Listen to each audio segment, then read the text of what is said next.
এই আন্দোলনটা আন্দোলন ছিল না। এই ছাত্র আন্দোলনকে আমরা প্রথম থেকে সমর্থন করেছিলাম। এইটা ছিল তাদের গোটা সংস্কারকে আন্দোলন মাত্র। 15 দিন তার রাস্তায় ঘুরেছে, রোদ বৃষ্টির মধ্যে পুলিশরা তাদের সহযোগিতা করেছে।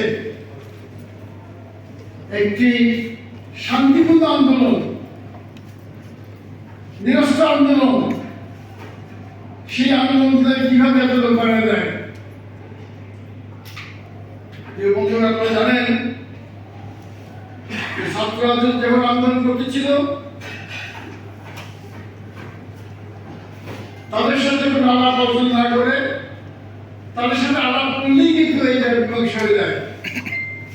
তা না করে আওয়ামী লীগের সাধারণ সম্পাদক বদুল কাদের সাহেব উনি মনে করলেন যে আন্দোলনরত শিক্ষার্থীদের বিরুদ্ধে শক্তি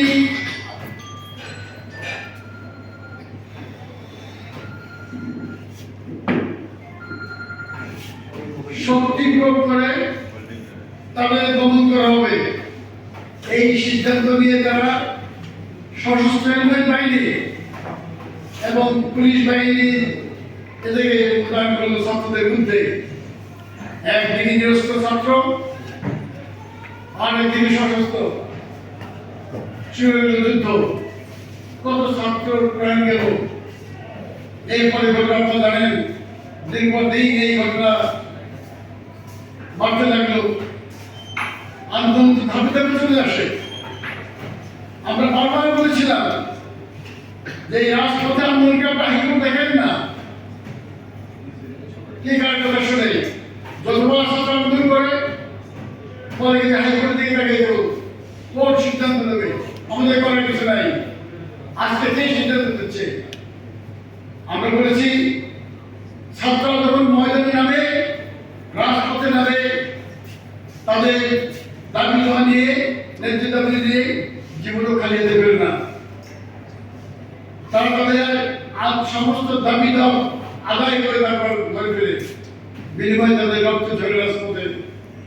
বাংলা ভাষা আন্দোলন, ৬২ শিক্ষা আন্দোলন, ৬৬ দফা, ৬৯ গণঅভ্যুত্থান, সমস্ত নেতৃত্ব ছাত্রদের দিয়েছে, ছাত্ররা দিয়েছে দেশের গোটা ছাত্র সমাজ এবং তাদের সাথে দেশবাসী এগিয়ে গেছে। এবং সবচেয়ে মজার ব্যাপার যে আমাদের ৯০ সালে যে গণঅভ্যুত্থান, এটা নেতৃত্ব ছাত্রদের দিয়েছে।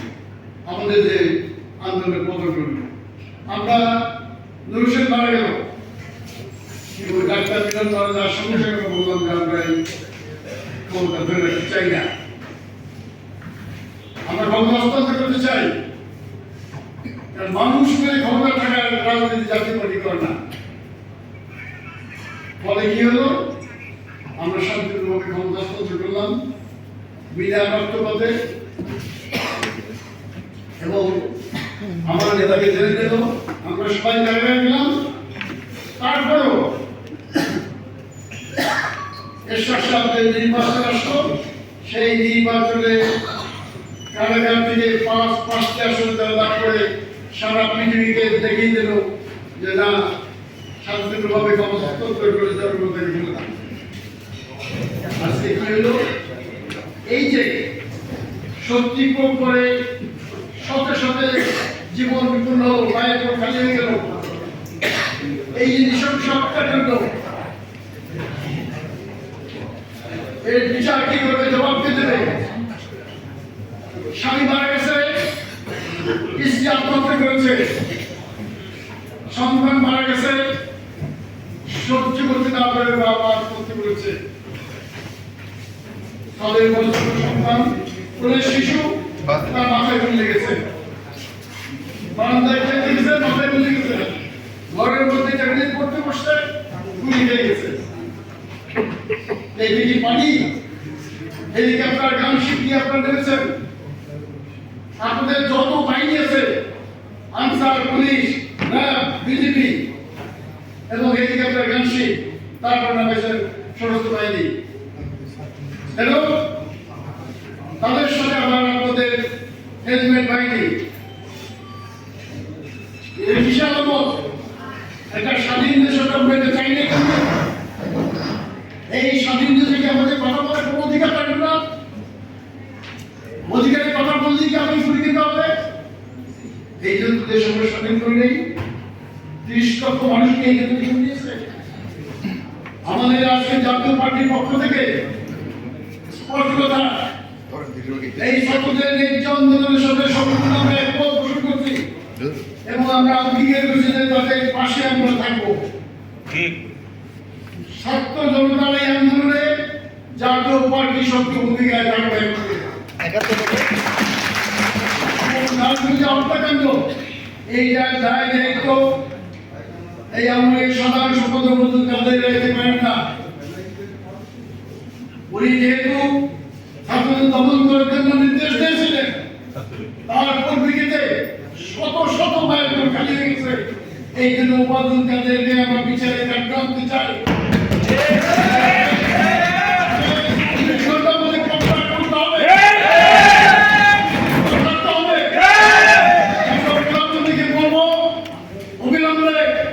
এই অর্থের মধ্যে অধ্যক্ষ লোককে আপনি পদার্থ করতে বাধ্য করুন।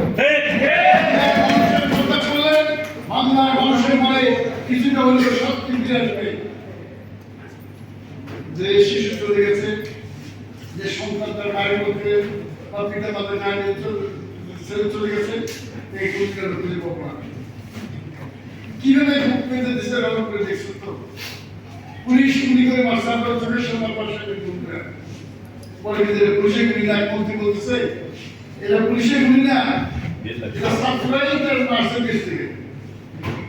এই মিথ্যা দেশে কি বাস করবো না। আজকে আমাদের এত মানুষের রক্তে ভেজা এই রাজপথ, সেখানে উমাদুল কাদের এই স্বাধীনতার পতাকা দিয়ে, লাল সবুজের পতাকা নিয়ে যাবে। যে রক্তে আমার ভাইয়ের রক্তের রাজপথ রঞ্জিত হয়েছে, আমার সন্তানের রক্তের রাজপথ রঞ্জিত হয়েছে, সেই রাজপথে দুই গাড়ি নিতে পতাকা দিয়ে এইটা বাংলা মানব বরদাস্ত করবার সাথে